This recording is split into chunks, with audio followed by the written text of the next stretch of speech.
Hello and how you doing, and welcome back to another episode of Two Jagoffs. I am your host, Austin Cairns, right here in Point Park's beautiful media hub, and we got a very special guest on this week. I've had a couple of my friends within the wrestling business on, some professional wrestlers, some wrestling broadcasters, but this week I'm going to bring on someone who I consider to be a mentor and who I consider to be a friend. Ladies and gentlemen, please welcome the one and only Nick Lendl to the podcast. Nick, it's great to have you on. Thanks, man. This is really nice. I appreciate it. It's a nice little space we have up here. Yeah, absolutely. You are now the third wrestling broadcaster I've brought on this podcast. That's awesome. You are number 3. Yeah, that's awesome. The big number 3. So I kind of want to get to know your career a little bit more, though. So obviously, you've kind of taken me under your wing a little bit at IWC, which I greatly appreciate. And I've appreciated all the feedback you've given me, pushed me to be the best broadcaster I could be. But I want to get to know your career a little bit. Where did your wrestling broadcasting career begin? My funny story at the WWE Performance Center in Orlando. Wow. So I was like you, man. I went to college with one goal in mind, and that was to be you want to be a commentator. I wanted to be a ring announcer. So along the same lines.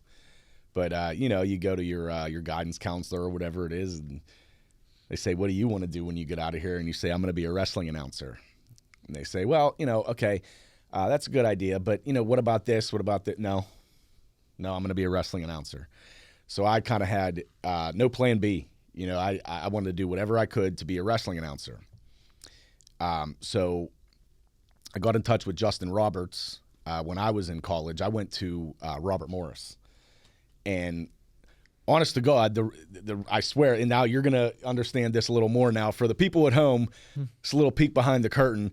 My Uber driver got lost getting me here. Yes. So this is about 20 minutes late, and I apologize for that. No worries at all. I am terrible with directions. Anybody that knows me personally knows I'm a good driver, but I'm not good with directions. I get lost. I took me, Joe Mandek, and Prince Nana on the wrong side of the highway in Atlanta, something like that. Anyway, long story short, I'm late here. The entire reason I chose Robert Morris over Point Park was because I was worried about parking. And I was worried about how I was going to get to classes and I was going to get lost. I swear, that is the absolute reason why. That's the sole reason. Yes, because I visited Robert Morris, and they have all these nice parking lots right by the classes and everything. So it was between Point Park, Robert Morris. So I rest my case. I was late here. The Uber driver had no idea. He actually just gave up and dropped me off at Market Square. So it was nice of you to come meet me. All right, I digress. So the reason I got into wrestling broadcasting was because I saw some kind of money grab from WWE, to be honest with you. And it was come and visit the Performance Center. Mm-hmm. This is 2015. So the Performance Center is fairly new at this point. They had the first 25 people to sign up and pay a pretty hefty fee will get access to the Performance Center. So you get a tour of the Performance Center. You get to talk to the wrestlers. You get to interact with them and ask them questions. And the big headline for me was I never got starstruck. I've met so many awesome legends and Hall of Famers in this business, but to me, I've never really, it's cool to meet them, but I've never been really like, So all I cared about was this, at the end, a little paragraph that said, following the tour, there will be a, 5 to 10 minute Q&A with the staff and the wrestlers. So I thought, okay, I'm going to pay for this. I'm going to fly myself to Orlando. I'm going to go to this Performance Center tour, and afterwards, when they do that Q&A, I'm going to raise my hand and say, I want to be a ring announcer.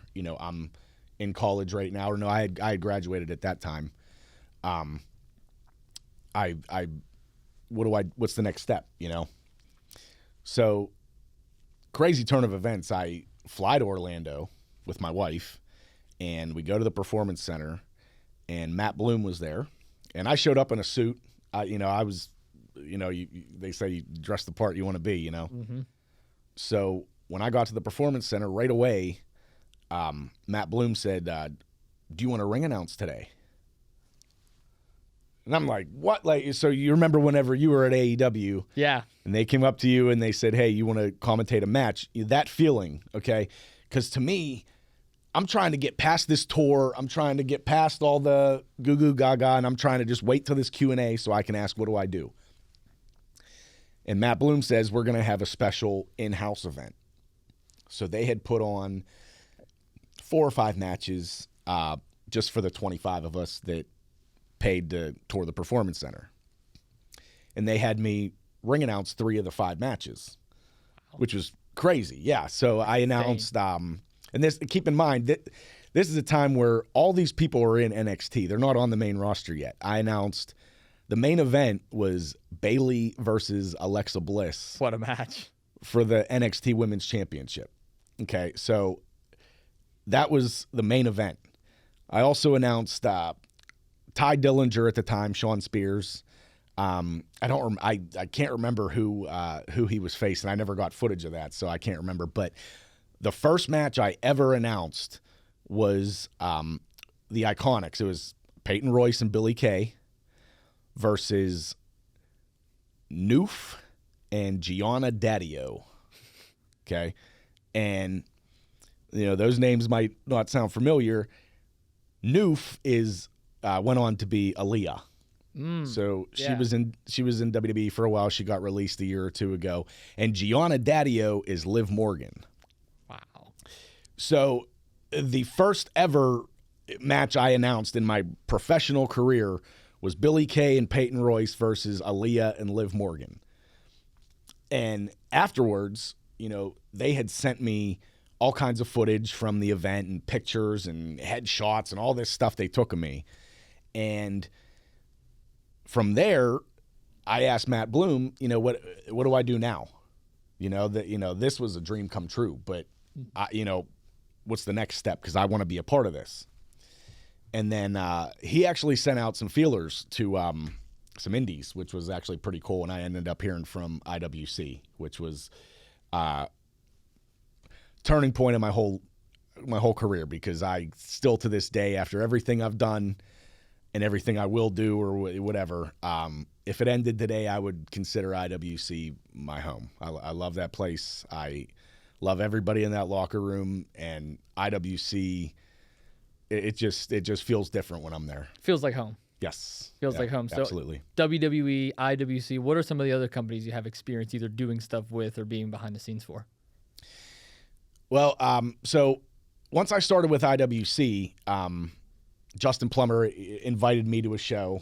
I hung out backstage and kind of just watched the show, got a feel for it. And from there, we, talked about me coming on as a commentator and ring announcer. So from the end of 2015 until now, I've been pretty consistent with IWC. I've only missed a handful of shows in the last 10 years, which is pretty crazy. Super Indie this year was actually my 10th Super Indie, which... That's crazy. Like, looking back on it, it went fast, but it didn't go fast, if that makes sense. So anyway, on the side, I was doing some boxing events at the local casinos, some MMA events, just getting out there more. And eventually, I ended up landing a tryout with Ring of Honor.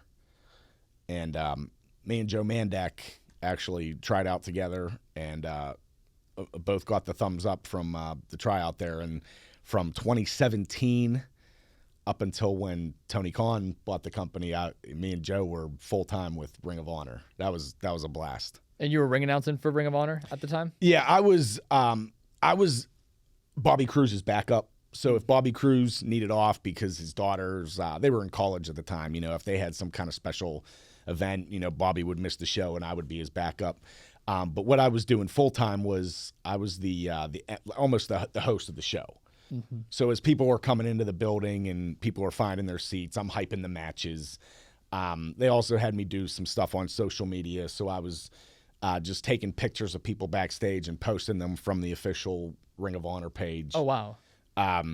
Stuff like that. And then, from that point, that led to me being on pay-per-view, me being on TV, Madison Square Garden. That's crazy. Unbelievable time.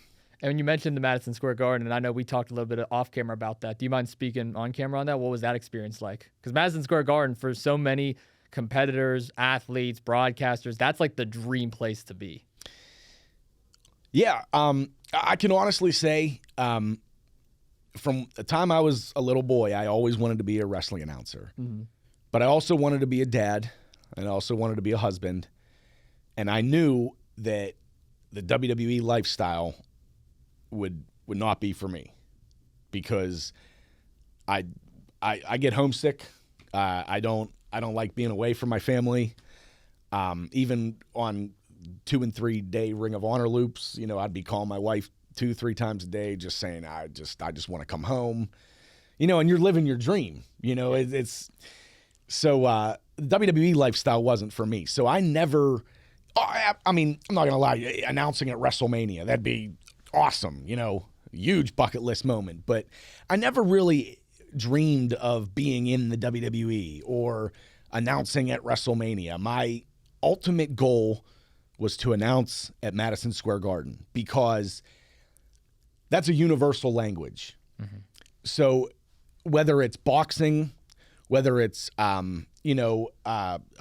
rock and roll concert, whatever it is, Madison Square Garden is the place.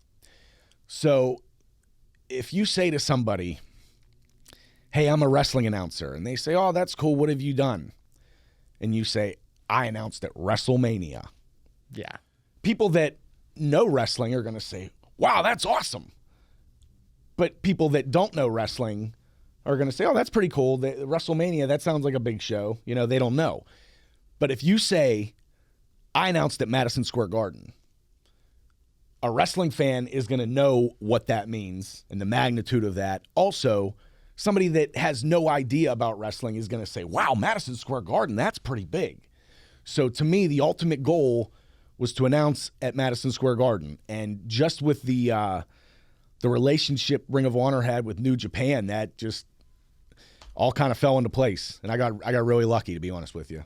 Wow, what an experience I bet that was, too. So you were doing Ring of Honor at the time for yes. Madison Square Garden. Did you call like the entire show, essentially, or was there just a couple matches? No, I announced a Women of Honor match because they had – Bobby Cruise was there. So okay. now here's another backstory, which Bobby Cruise, he's still with AEW right now. He still ring announces for Ring of Honor. He did so many great things for me in my time with Ring of Honor. You know, it was always Bobby that was pushing for me. Anytime that Bobby would miss a show, he would always make sure that it was me that got the spot. And then as I found out later, at the G1 Supercard at Madison Square Garden, the Japanese announcer was going to announce the New Japan matches, and Bobby Cruise was going to announce the Ring of Honor matches. And you know, me and Bobby had become really close friends. You know, like he's still a big mentor to me, and he really put himself on the line for me, which I'll never be able to tell him how grateful I am for that. But he was the one that actually pitched for me to have a match at Madison Square Garden because they were very slim on who they were bringing to the show. And I don't think I was figured into the plans at all. And Bobby called Delirious, who was the booker at the time, and said, hey, I'd really like to get Nick a match at the Garden. And the respect that Bobby has, not only from Delirious, but from the locker room and everybody else, that got like cleared in 10 seconds. Wow. So Bobby called me and said, hey, you're going to have a match at the Garden. So I announced it was a 6-women match. Hana Kimura, who actually passed away a few years ago. It was Hana Kimura, and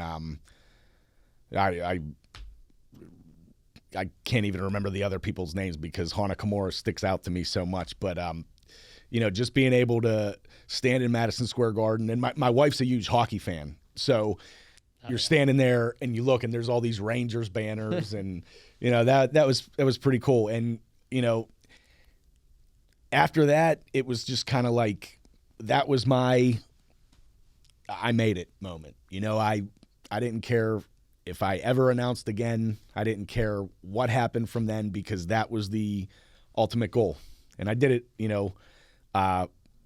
and Ring of Honor, pretty close to IWC, but still, I mean, even after Madison Square Garden, when I get to IWC, there's still a special place for that. I could tell just by the smile on your face. Yeah. You genuinely love that, and that's what makes it so special. A lot of people have really helped me out in IWC. That's where I met Joe Dombrowski, who's one of my best friends. He is. Yeah, I mean, my God. I'm glad he's finally getting his flowers because there were so many years that Joe Dombrowski was the best unsigned commentator in the wrestling business. And now he's in MLW, and it's crazy to me because I was like you. Mm-hmm. I knew Joe Dombrowski, and I thought, man, Joe Dombrowski, I want to be like that guy. Look what he did. He was the announcer at TNA, and he did the house show or whatever. And oh man, Joe Dombrowski did this interview with Kevin Nash, and man, if I could just do that. And now when I think of Joe Dombrowski, I think of our private texts we have to each other in a text stream with a couple other people where we just make fun of people. And, now like Joe Dombrowski's my friend, it's crazy to think. And I still do think the world of him, and I do respect him more than a lot of people in this business. But it's funny to me how much I thought of him before, and now he's just like my buddy. He's just your buddy. He's my buddy. I've been with Joe Dombrowski in the car a couple of times. I've been to Eaton Park with him now. Brazilian Steakhouse. Eaton Park. Oh. Yeah. I think it's funny enough. I don't know if Joe told you this or not. Did you know the same Eaton Park that you met him at, I actually met him at? Oh, jeez. Yeah. He told me that. He was like, I hope you know, when Nick Lendl was first breaking in, he had the same conversation with me at the same Eaton Park. I said, wow. When I met with Joe Dombrowski at that Eaton Park, I thought I was meeting with Vince McMahon. I thought so too. I had, and he'll tell you this if you ask him, I had a binder of the stuff I had done at Robert Morris. Oh, wow. Because at Robert Morris, I was on the, the TV crew, and I did the, the production and everything for their, weekly Moon Township, news station, whatever the hell it was. And, I was showing them, just different clips that I had shot and anything just to make this guy impressed with me. You know what I mean? And that's what's so funny, like looking back on it, how many adventures I've had with Joe Dombrowski since that day. And to me, like, that was like, I was shaken almost to meet this guy. And then since then, I've been trapped in a parking garage with him. We've been stranded outside of a hotel because someone got their wires crossed and didn't get us either of us a hotel room when we were working for Ring of Honor. Adam Page actually paid for us to get a room, which is another peek behind the curtain, which is pretty cool. But Joe Dombrowski, all the respect in the world for him, and I can't say enough good things about Joe and what he's done for me, and I hope he does the same for you. Oh, he has absolutely done the same for me. Would you say Joe's your biggest mentor in this business? Between Joe and Bobby Cruz. Those are probably your two? Yes. What's some great mentors, too, to have? Yeah, Bobby Cruz is still a guy that, even though I'm not with Ring of Honor anymore, I can still text Bobby, and, we could just shoot the breeze and, just talk to each other. And last time he was, not this past time, but the last time AEW was in Pittsburgh, we actually met up after the show and got something to eat after, just talked about life and talked about his girls and talked about my girls. And, what a change my life has been since Tony Khan bought Ring of Honor, because when I found out Tony Khan bought Ring of Honor, I thought my career was done. That was, everybody else was excited. I knew I was done. And since then, I've realized that I care more about my daughter's softball schedule than I do professional wrestling. And that's something that you could never tell 20-year-old Nick Lendl, that one day, you're going to, not take a booking because your daughter has a softball tournament, or, you're going to be at an arena about to go live on pay-per-view, and all you're going to be doing is looking at the the updates for your daughter's softball game. Like that's unbelievable to me. So for me to go, like, because I was just like you, man. The only thing I ever wanted to do was be a wrestling announcer, and it's like I still love it, and it's still my passion. But like I said before, like being a dad and a husband was always above that. Would you say that's what matters most to you right now is family? Like family over everything? Yes. Yeah. I told you off air, you've had so many awesome people on this podcast in and out of the wrestling business, but I feel like everybody that you've had on this show has to maintain some kind of personality, in the sense that some of them are signed by big companies and some of them are aspiring to get that contract. So they don't want to say anything negative. They don't want to hurt anybody's feelings or get any heat from anybody. And me, like, I don't care. So that's why I'm like I told you off air, I'm an open book. Anything I say is 100% honest because I'm not worried what anybody thinks. But to this day, I don't know. I'm very satisfied with what I've done.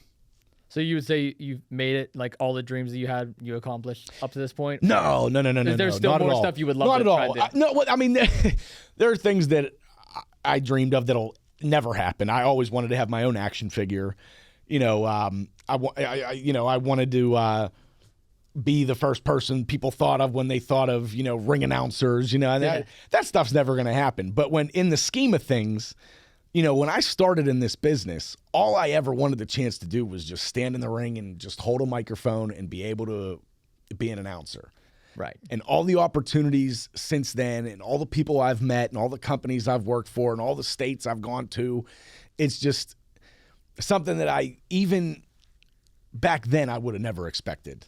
Right. And you talk about your love for the ring announcing, but something you also do is play-by-play commentary. I know you've been doing that a lot with IWC. Is that also a passion that you have? Is that also just something you're doing on the side? Because again, I know in this business, you can't just be a one-trick pony. You can't just do one thing. Obviously, you have more of a love for ring announcing. Obviously, I have more love for play-by-play commentary. What's your thoughts on that? I don't like commentary. You don't like commentary? You're damn good at it, though. A lot of people will tell you. I was, when I talked to Justin Plummer about starting with IWC, I wanted to be a ring announcer. And they had Dave Kitch. Dave Kitch started with IWC about 6 months before I did. So they said, we have a ring announcer and, we have two commentators. At that point, they were rotating between Dombrowski and Jay Farnsworth and just a couple other people that were in that spot. But Plummer said that he wanted to start incorporating more like backstage interviews and more social media interviews. So he said maybe you could start off as, a backstage correspondent. So I did that for a few months, and then it ended up Joe wasn't at a show, and they ended up throwing me in commentary. And then eventually they ended up having me split time with Kitch. And then I was kind of just like the utility guy for a while. So I would split ring announcing with Kitch. I would commentate when Joe wasn't there. I would do the backstage interviews that they would post on social media. And then it became, I became the full-time ring announcer. And I was only doing ring announcing, which that's my passion. That's your bread and butter. And Joe Dombrowski, once he signed with MLW, he's not allowed to appear on pay-per-view other than MLW, or there's something written in his contract. So I've been doing the lead play-by-play when Joe's not there, kind of just because I'm in that spot. For a while, it was me and BC Steele, which that's another guy that, peek behind the curtain. Funny as hell. Like BC Steele's one of the funniest guys I've ever met in my life. Working with him was great. He stepped away this past year, and they brought on Dom, and me and Dom have great chemistry, I think. And now I like the fact that you're able to come into the swing of things, because I feel like, and I don't want to, make myself sound on any level that Joe Dombrowski is, but I feel like I want to help you out the way that Joe helped me out, in the sense that this past IWC event, I was not there. I was announcing boxing pay-per-view. So I messaged Orion and I messaged CJ, and I asked, hey, I got to do this boxing event. Can Austin fill in? And right away, they were like, yeah, if you think he's ready, yeah, we'll put him in. And I want to give, not to get me off commentary because I hate it, but I want to give you more and more opportunities, because it's like, I know I told you this off air, you do so many things that I wasn't willing to do when I was in college. Like, people say, okay, you want to be an announcer, maybe you should announce some of like the Robert Morris basketball games. Mm-hmm. Nah, I don't want to do that. All right, well, hey, why don't you be the announcer for the the award ceremony or whatever? Yeah. Why don't you start your own podcast? No. You know what I mean? All that I didn't want to do, you're doing. And you're a lot younger than me. You have no wife. You have no kids. Nope. Hell no. Not yet. Not yet. Not yet. So down the line. So I think you have the perfect opportunity to make it. And, there's been some people that they have thrown at me over the years, Ring of Honor, IWC, Premier, even some boxing events, that they've introduced me to some people, and they say, hey, they're going to work with you tonight, or they're going to announce this, and they're awful. And I know within 30 seconds of meeting them or 30 seconds of hearing them live that they don't have it. But you do. Thank you. And I mean that. I'm not blowing smoke. I've even talked about that with Joe and Palace and a couple other people. Palace is great, yeah. Yeah, Palace is my buddy. Even though he put me through a table, but that's a different story. Well, I think, you deserved that. Oh, yeah. I kind of did. But. Yeah. Yeah. But no, I really appreciate those kind words, Nick, and that really does mean a lot to me. And that just shows that a part of this business and any kind of broadcasting business is to pay it forward. Yes. Pay it forward to that next generation. And like you just said, Joe once did it with you. Now you're starting to do it with me. I one day eventually will hopefully do it with someone else. Yeah. That's what the business is all about. It's all about giving back. Absolutely. Now, whenever I know you said you hate commentary. Do you really despise it that much? Because I'm going to give you a compliment. You're pretty good at commentary. I've learned a lot from you. It's not that I don't think I'm good at it. You don't think you are? No. So here's the difference. When I ring announce, and I'm in the ring, and I ring announce a match, at the end, I'm like, man, that was good. Like, I feel like I'm one of the best ring announcers around. Call me big-headed, whatever. When I ring announce, I'm like, yeah, that was awesome. When I commentate, I feel like I'm just any other schmuck on the indies calling a match. I don't think I stand out above anybody. I don't think there's anything I do that screams like, oh, wow. Like, if I was trying to get signed somewhere, I don't think when I ring announce, scouts or whoever you want to call it would look at me and say, wow, that dude's a damn good ring announcer. But when I commentate, I don't think there's anything about me that stands out that would make somebody want to sign me, that would say, I want that guy on my show, which is why when Joe's there, I would rather have Joe commentate, because I think Joe is a much better commentator than me. I'm not the only one that thinks so. And it's not that I hate it. It's just that, if you're playing football and, you're an offensive lineman, and then you drop 20 pounds and they want you to be a tight end and you have no idea what you're doing. It's kind of like that, I started varsity the last 2 years as an offensive lineman, and now they switched me to tight end my senior year, and I have no idea what the hell I'm doing. Yeah. So I appreciate you saying that, but I don't know. I do think I've gotten better as the years have gone on. I don't think. Especially filling in for Joe all those. Yes, yeah, absolutely. And like I said, that goes back to the beginning. I've learned so much from Joe, and I still take a lot from Joe. Would you say that there was any favorite ring announcers that you had growing up, or maybe ring announcers that you try to idolize yourself to be? Tony Chimmel. Tony Chimmel. Okay. Tony Chimmel. What was that, Ruthless Aggression era? Tony Chimmel was around for a long time before you were born. Oh yeah, I'm 21, so yeah. Tony Chimmel was he was around in the 80s. He was on the ring crew and kind of like a backstage role. And then in the 90s, they eventually gave him the microphone and let him kind of rotate with Finkel. And everybody, to this day, Howard Finkel is the greatest of all time. And I'm not going to say that Howard Finkel's not, because I grew up on Howard Finkel. But to me, there was just something about the way Tony Chimmel announced. And when I started ring announcing, I 100% just did Tony Chimmel. I just did Tony Chimmel. And once I started watching Bobby Cruz, I kind of blended those two together. So my style of ring announcing, I would say, is a mix between Tony Chimmel and Bobby Cruz. And I actually got to meet Tony Chimmel a few years ago at an AEW show. That was pretty cool. He was working, I forget what he was doing, some kind of backstage role, but he was with them for a few months. And there was a house show in Ohio, and they had me on that show, and Tony Chimmel was there, and I got to meet him, and he reminded me a lot of Joe Dombrowski in a sense of when I told him, like, you're my favorite ring announcer of all time, and like, man, I looked up to you. Instead of saying like, oh, well, thank you, that really means a lot to me, he goes, why? Me? What do you mean?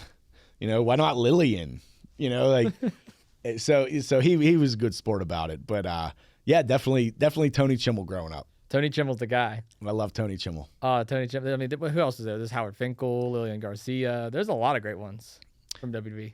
Yeah, I think everybody kind of thinks of Howard Finkel, Tony Chimmel, Lillian, Justin Roberts, Samantha Irvin over the last couple of years, Alicia Taylor now. Alicia Taylor. Yeah, Justin Roberts was the one that I grew up on. So whenever I did the whole AEW experience and he announced my name, I was like, oh my goodness, that's like a dream come true, because that was literally the guy I watched growing up. Yes, yeah. I met Justin Roberts at a Raw taping in I think it was 2009 or 2010 when I was still in college, and I got to talk to him for a couple minutes, and I just asked him, what do I need to do, because I want to be a wrestling announcer. Mm-hmm. And he said, get a degree in communications. So that's where I was going to go. That's why I decided to do Robert Morris or Point Park. I was down to that, but I knew I was going to do communications because that's what Justin Roberts told me to do. And I actually got to work with Justin a few times over the last couple of years, and he's a good guy too. Out of all the matches that you've called, whether it's been ring announcing, play-by-play, IWC, boxing, anything that you've done in your time, what would you say is your most proud moment and your favorite that you've called? That's hard to say because it depends on which way you look at it, So, like I said, I announced Bayley versus Alexa Bliss, and that was for the NXT Women's Championship. Can't get any bigger than that. So that's, the only WWE Championship match I've announced. So is that the biggest, or is the biggest when I announced at Madison Square Garden because it was Madison Square Garden? Or is it something like, announcing, the Hardy Boys or, Team 3D or Kurt Angle or, any of these, big names that showed up at IWC or any of these other places? It's hard to say. For me, the biggest thing I've ever done, obviously, is Madison Square Garden. My favorite match that I've ever commentated, I was alone on commentary at an event in Clearfield, probably 2017, 2018, and there's probably 50 people there. The main event is Wardlow and RC Dupree in a ladder match for the IWC Championship. And I don't know why, but that sticks out to me as one of the favorite matches I've called.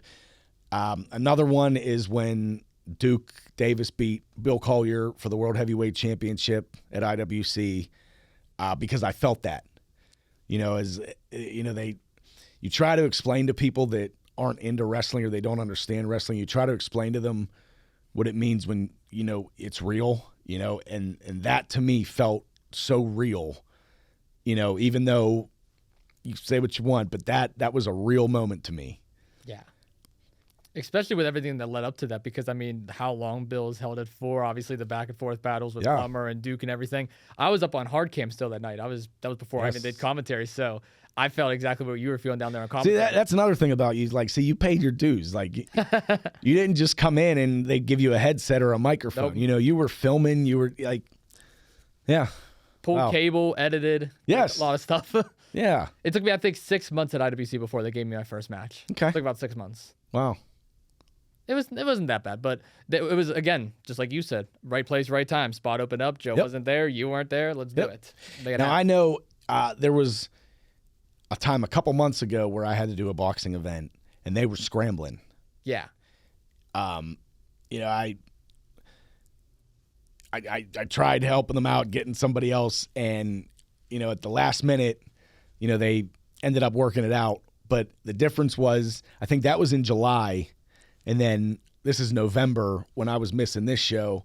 And when I said, you know, I can't make the show, can we put Austin in there instead? It was right away. That's the difference. Within 6 months, wow, they had the trust in you to just say, yep, that's fine, instead of, oh, what are we going to do? I don't think that kid's ready. You know, and they were able to put you in. That speaks a lot to you. I appreciate that. And you know what the honest truth is, Nick? I was so nervous whenever they said yes. I'll be honest with you, because, I mean, I was excited. I knew I'd be able to do it and I'd be able to handle it. Mm-hmm. But I was just like, man, full show on my own. They're trusting me. This $1 million man's going to be there. World titles on the line. There's a lot of high stakes at that show. Mm-hmm. And they trusted me to do it. So that really meant a lot. Yeah, that's how the way I found out I was announcing my first Ring of Honor show was in a tweet. So me and Joe Mandek, we went to the Ring of Honor tryout. And they said yes to both of us, but the deal was they don't give you a contract, they don't sign you. They want to see if you'll put in the work. Mm-hmm. So they don't say, yes, we want to sign you, or, you know, no. They either give you a yes or a no based on if they would put you on TV tomorrow. Mm. So they said yes to me and Joe Mandek. So they said, that doesn't mean you're signed to a contract. That just means that would put you on, you're ready. So they said, here's a list of our dates for the rest of the year. Said, if you show up to these dates, we'll find a spot for you. So the tryout was middle of June, and the next date was first or second week of July in North Carolina. And I got a couple of my buddies, and we got a hotel room, and we drove to North Carolina, and I showed up, and I met Bobby Cruz, and Ian Riccaboni actually introduced me to Bobby Cruz and said, this is Nick Lendl. You know, we gave him the nod at a tryout. He wants to learn from you. Because that's another thing, too. Like, you don't want to walk into a place and have them think like you're coming for their spot. Yeah. You know, like, I didn't want Bobby to think like, who's this, you know, punk coming for my spot? I've been here for 15 years. But me and Bobby, you know, hit it off really fast, you know, became good friends, and he gave me the dark match that night. So I didn't get paid, but I got to announce live for Ring of Honor in the dark match. So then the next event is in Philadelphia. So me and Joe Mandek, we drive to Philadelphia. We get our hotel room. Same thing. They let Joe referee the dark match. They let me announce the dark match. Didn't get paid. Just thanks for the opportunity. Then the next event was in Atlanta. So me and Joe Mandek flew ourselves to Atlanta. So I paid for the hotel and he paid for the airfare, or vice versa. And that was the event where I ended up kissing the ring for Cody Rhodes. And they wanted to do it with Bobby, but they were worried about embarrassing Bobby on TV because he was so established and respected. So the deal was Cody was going to come out and reveal the Ring of Honor, and he wanted everybody, you know, to kiss it or whatever. So I was a nobody at the time, so they put me on TV to come down and reveal the Ring of Honor, and Cody paid me to kiss it, you know. And then backstage, he let me keep the money. Oh, wow. Which was crazy, yeah. So he just opened his wallet and just said, here you go. There's a couple $100 in there. You got to keep a couple hundred for Cody. That's actually sick. And so I'm waiting backstage, you know, at Gorilla for him to come back and give him the money back, you know. Mm-hmm. And because that was the first time I was ever live on TV. Yeah. And Cody comes back, and I'm like, oh, thank you so much, sir. And he's like, oh, no, that's yours, buddy. And it was like, what the hell? And then at the end of the night, I got an envelope with, I think, $200 in it, just first time being paid. Wow. So I was doing that for a while. I did that in Buffalo. I did that at the Manhattan Center in New York City, Hammerstein Ballroom, all these different places that me and Joe were just going to.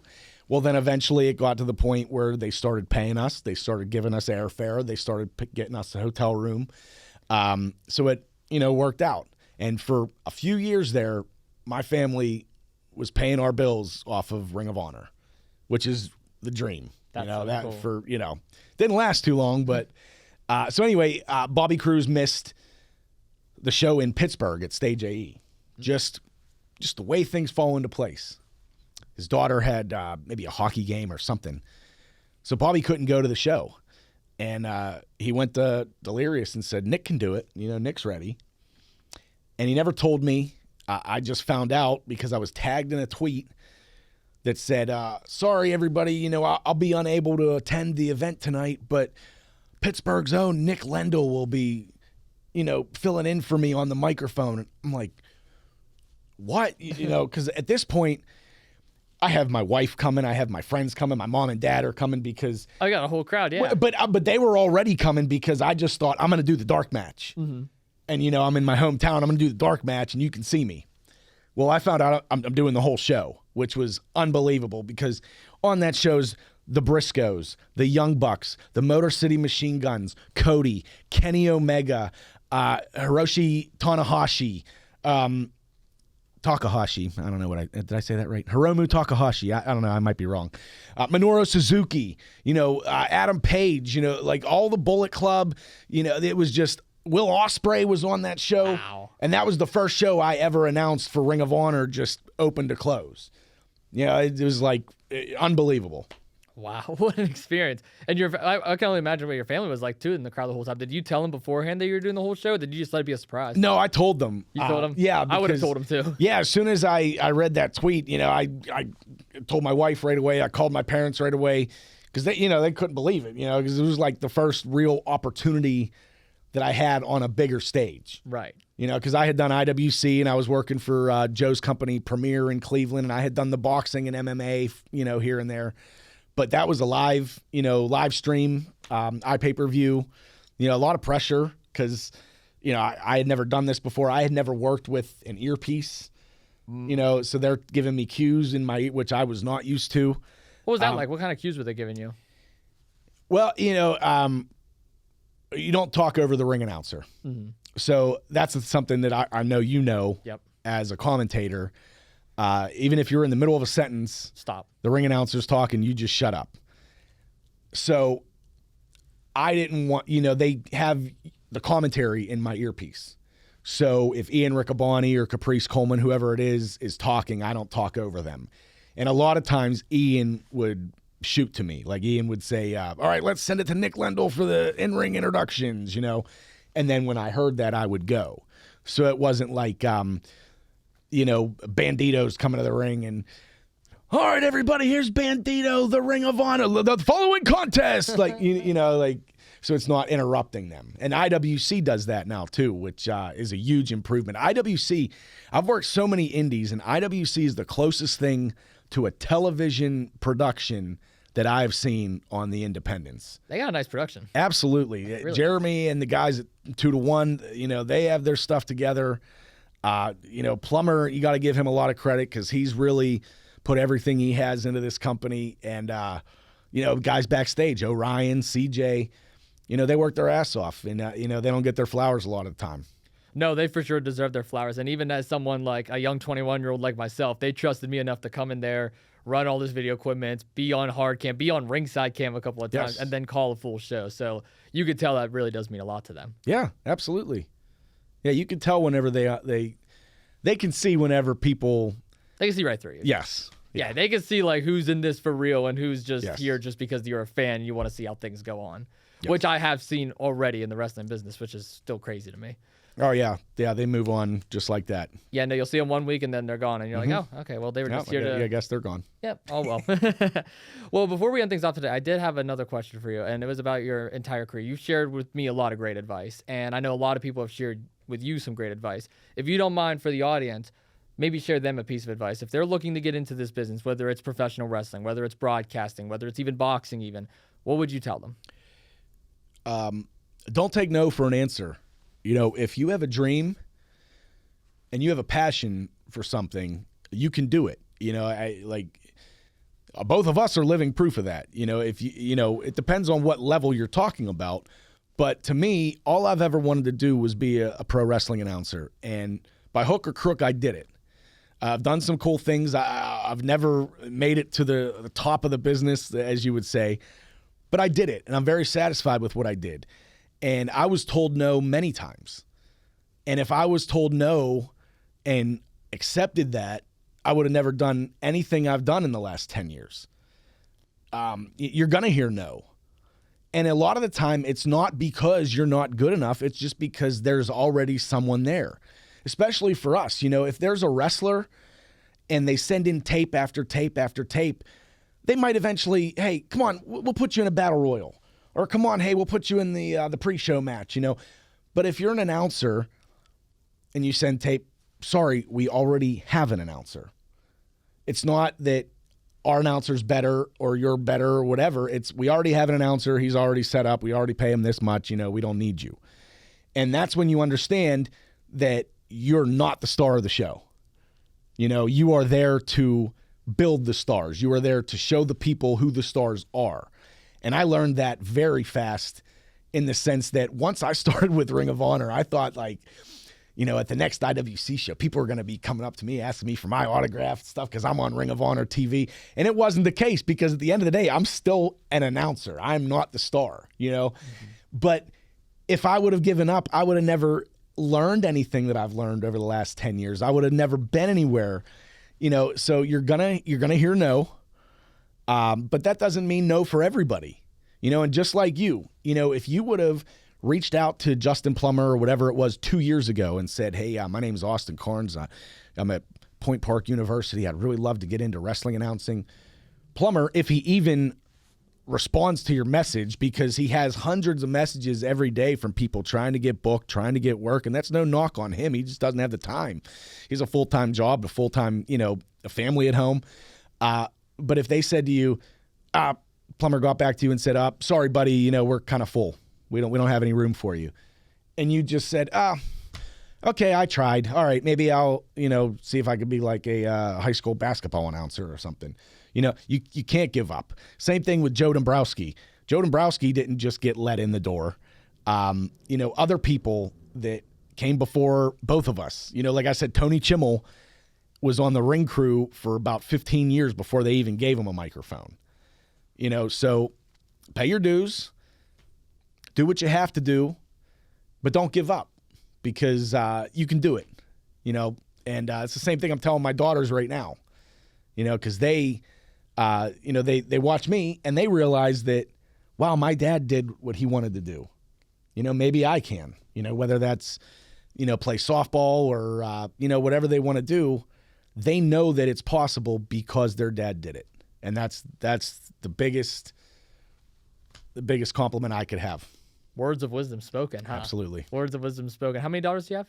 2 daughters. You have 2 daughters. What are their names? Isabel and Juliet. Oh, that's awesome. That's awesome. Yeah. How old are they? Isabel's 11, Juliet's 7. Isabel plays travel softball. Then my youngest, Juliet, plays for the school. So she's done for the year until spring, but Isabel's, you know, round year, they're starting to play inside now.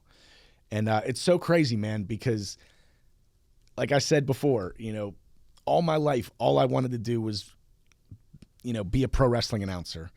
And there are so many times where I have to miss one of my daughter's games because I'm booked somewhere and I'm living my dream. This is the only thing I ever wanted to do. And I want to be at my daughter's game. Mm. And that really hits home, you know. And I say wrestling is the most important of the least important things. That's a good way to put it. Yes. That's a good way to put it. Yes. I can't fully relate because I don't obviously have any kids myself, so I don't understand that full love for it. But seeing it with the way you talk and with the way my dad talks to my sister Isabella, I can kind of understand and see like, well, yeah, just because you have this lifelong dream, you want to be there, you want to be at WWE, you want to be at WrestleMania, even if you are there. Love for a daughter never goes away. Love for a son never goes away. No, and you know, like I said, there were times in Ring of Honor where I remember a show in Milwaukee, and you know, I'm at a table, and like picture this, okay? I'm at dinner because I'm in a van with Shane Taylor, Jeff Cobb, PJ Black, Justin Gabriel, Josh Woods, and I don't know if it was Matt Taven or somebody else. But there's like 6 or 7 of us at a table, and there's people coming up to, not me, but them, you know. Marty Scurll was there too. Just, you know, like, hey, great show tonight, you know, hey, you know, and I should feel like just this pride, you know, because this is a dream. Like, I'm eating dinner with these guys. And I'm texting my wife like, yeah, like, I wish I was home. So that's when it clicked to me. Like, I could not live that lifestyle. Could outlive the mainstream, traveling all over the place. Nope. So that's why you're happy with the IWC. Yep. Very happy with what I'm at, where I'm at, what I've done, and what I will do. Hell yeah. I got one final question for you, Nick. Okay. And I ask every guest this, and I know you said you listen to Joe, so you might expect what's coming next. What's the go-to restaurant? Favorite place to grab a meal? I'm a big foodie on the podcast. I love talking restaurants. Favorite place to grab a meal? My favorite place to eat is, you're going to laugh, I love Eaton Park. That's a secret of mine that, you know, Eaton Park's my go-to. But if you want a good meal, you got to check out Bravo on McKnight Road. They got some great Italian food, some great bartenders. Got to check that place out. That's not that far from me. I live in Carnegie, so it's not that far at all. I have to go. What's the go-to thing at Eaton Park? All right, I either get salad bar, super burger, shredded pot roast, salad bar. Yeah, you can mix it up a lot at Eaton Park. You got some good mozzarella sticks, too. Yeah, cheese curds, too. Oh, cheese curds. Good cheese curds. That's my favorite. I'm a plain guy. I'm burger. Burgers, fries, you know. Plain burger, no lettuce, no tomato. I'm weird. You know, so you're like Joe. I'm exactly like Joe, yeah. God. You should have saw us at Sheets at 3 a.m. in Dayton, Ohio. That was an experience. Oh, no, I can imagine. It was certainly an experience. Well, Nick, I really do appreciate you so much again for taking the time to come down here. Sorry about the whole Uber debacle before things happened. Hey, it would have been worse if I drove myself, so it's okay. You might be in Cleveland. Who knows? Yeah, I might make it. But is there any final words you would like to leave anywhere where the fans can come and find you at? You find me on Facebook. Just search my name on YouTube. Same thing. There's so many interviews and videos, you know, me announcing. I'm on Twitter at Nick Lendl, Instagram, Nick Lendl Announcer. I'll be at IWC on the day before Thanksgiving at the Wheeling Nailers Arena, West Banco Arena in Wheeling. I'll be on the call with Joe Dombrowski for the first time in a few months. So I'm excited to tag team with Joe again, and just looking forward to the rest of the year and what 2026 brings for the whole broadcast team in IWC, because it's looking up. It's a good team. Yes. It's a really good team. Well, Nick, thank you again so much for coming on. Thank you all so much for tuning into another episode of 2 Jagoffs. New episode will be out this Thursday. Thank you all so much again. See you in the next one. Peace.